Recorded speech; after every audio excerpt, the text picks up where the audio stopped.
Well, major development when it comes to immigration policy in this country. Today, President Biden taking executive action and limiting the amount of migrants who are crossing the border illegally.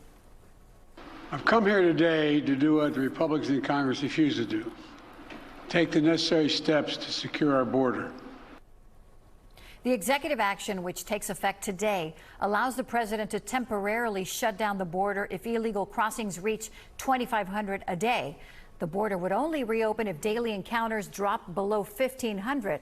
But Homeland Security officials say there are more than 4,000 daily encounters at the border. Migrants will be restricted from receiving asylum at our southern border unless they seek it after entering through an established lawful process.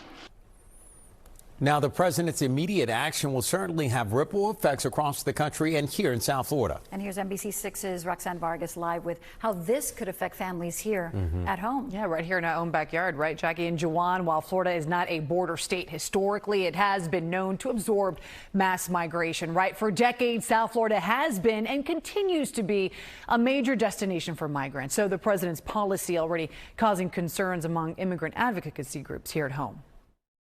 It's just a complete betrayal of what the president purported to represent in terms of immigration policy when campaigning. Thomas Kennedy of the Florida Immigration Coalition calls it a repeat of Trump-era asylum ban.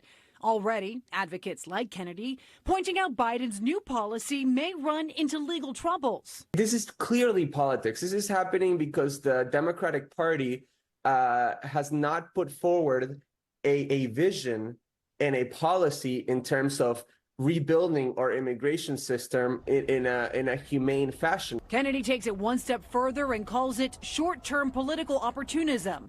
And in the long term, he sees a policy that could cause economic troubles right here in our backyard. This is just going to make things worse in terms of, the economic conditions that we're seeing in the state that are producing a cost of living crisis for so many residents. The president's significant change in immigration policy also perking the ears of immigration attorneys across the country and here in South Florida. My concern is what happens at the border. My concern is what happens to people who actually have good asylum claims. We checked in with immigration attorney Willie Allen, who has a good pulse on the immigration influx in South Florida. And he says don't expect any drastic changes as Cubans, Haitians, Nicaraguans, and Venezuelans continue to arrive legally by way of the ongoing humanitarian parole program. Miami Airport is the #1 stop from Venezuelans, Cubans, Nicaraguans, and Haitians.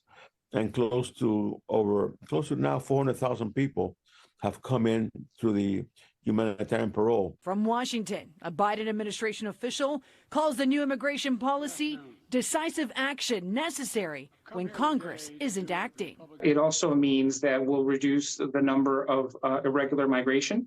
And at the same time, we'll be able to focus resources better, which has the effect of strengthening the asylum process for those who have legitimate asylum claims. And Republicans already blasting the move, claiming the president is only taking action to boost his approval ratings ahead of the November election. The president's policy will likely be challenged in court. Jackie and Juwan, over to you.